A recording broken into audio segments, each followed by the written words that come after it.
Hey guys, welcome back. Welcome back to the channel.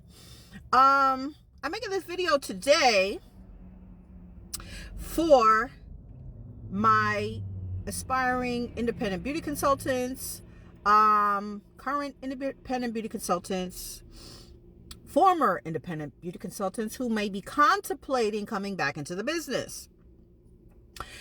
You must customize and personalize your Mary Kay business. What's your specialty? And I have all my notes written down because I have my Mary Kay agenda, and I like to have everything listed down in this book in particular because I have a lot of agendas, but this is all Mary Kay stuff. I don't mix my other agenda from when I had, a regular job. All those appointments and stuff was in that agenda. But you must customize and personalize your Mary Kay business. What are you good at? What are you an authority on? Okay? If you don't have anything, people are not just going to buy Mary Kay products from you, sweetie. I'm sorry to tell you. Okay?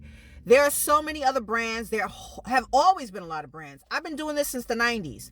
There have always been competition, just not to this level. Okay? So, and people were talking about Mary Kay being for white tea women back then, which it is not. It is for all types of women, and Mary Kay has really come a long way, and other companies followed them, believe me, because other companies didn't have foundation colors for us either. Now, you must customize and personalize your Mary Kay business. You need a specialty, okay?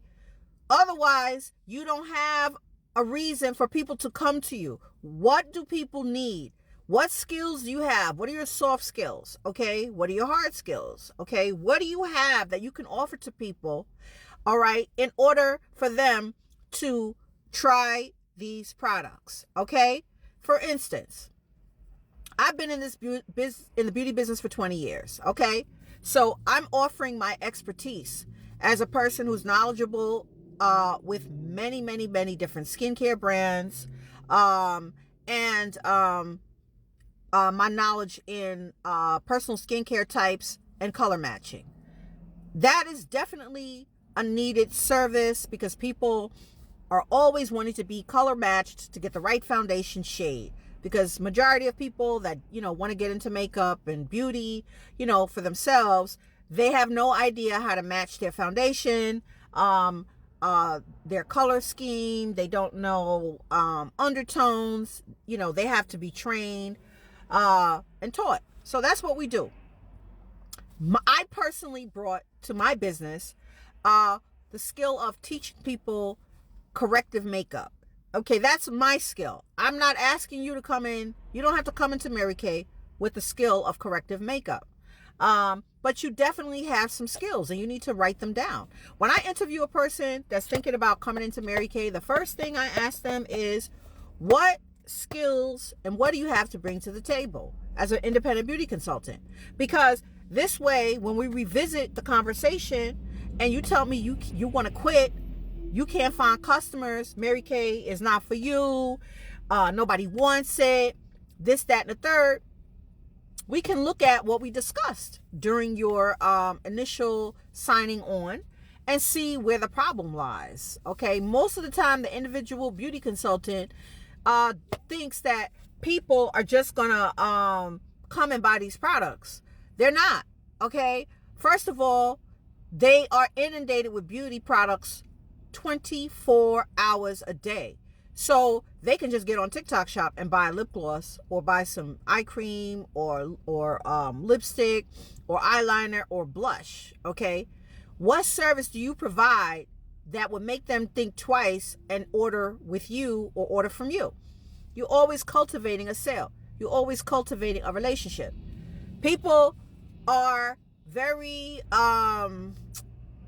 routine based. Okay, once you cultivate that relationship, once you get them on board with your product and your service, you have a customer pretty much forever, as long as you keep your systems in place, as long as you follow up with the customer, as long as you understand that most people, they're going to buy a certain amount, enough that, will keep them going for months. So you have to understand that you will get a refill order, but not until the customer is done, or unless you are bringing new products to the forefront to let them know, hey, we got new cream blush. I know you talked about your skin being dry. Well, how would you like to try the new cream blush that you can apply to your cheeks on top of the powder blush in order to lock in the color and the longevity of, of the blush? Things like that. But you have to build. This is a building business, okay? Just like when you go to your job every day, you become an expert. You become an expert in being an independent beauty consultant, okay? You become an expert.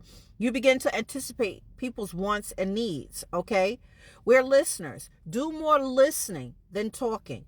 Listen for things that cues, they complain about their skin being dry, or they complain that they're seeing lines and wrinkles on their skin, or dehydration, or even complaining about their job not being flexible, or not having money for childcare, or needing something to do. Different things. It's just a lot of different things. And I tell people that's the main thing. When I sit down with a person to talk about becoming an independent beauty consultant, and don't get me wrong, people are all excited until it's time to have the sit down.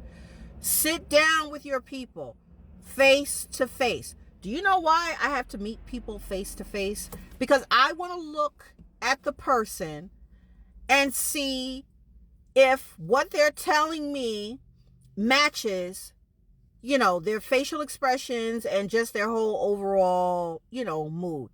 On the phone, people impersonate different things. This is why people get upset and they feel like they can't recruit, because you're trying to recruit on the phone and the person is basically hiding on the phone. You can't really see how they really feel, and they can make up reasons why they have to get off the phone and hide. They don't want to be open and honest about they may not have the money.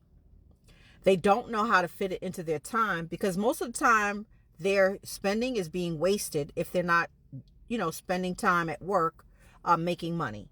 So they have poor money management and poor time management skills. But no one is going to ever tell you that, okay?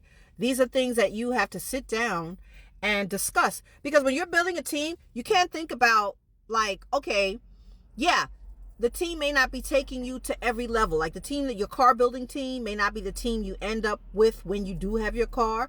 However, okay, you do want to make a good faith effort of interviewing qualified leads and qualified candidates to be in this business. That's why we have a whole bunch of Mary Kay independent beauty consultants that really give nothing to this company. They don't. They complain. They don't work. They bought a bunch of products to get a bunch of prizes that they really didn't earn, and then they want to go back and badmouth the company and return the products. So I try to avoid a lot of that, and I always tell consultants, you have to give this company a year. If you have no experience in direct sales, you definitely have to give the company a year, because if you have no experience and you don't even know how this works, how do you expect that you're going to make $50 million coming out the gate? First of all, did you even have an open house? Did you even have a party? Did you even have something online to let everybody know you're starting a brand new Mary Kay business? Okay. If you did and nobody showed up, well, you know your family and friends. If they already don't show up, then I wouldn't even bother inviting those people. Like you're hoping that they're going to show up because you started a Mary Kay business that they care nothing about. I told you guys this in another video. Most people are jealous. Okay. They're very jealous and they're very manipulative. So with that being said, you kind of have to weed through those people. The easiest way to get rid of some people actually is to pitch them your business, because then you will know that they're not here to cheer you on.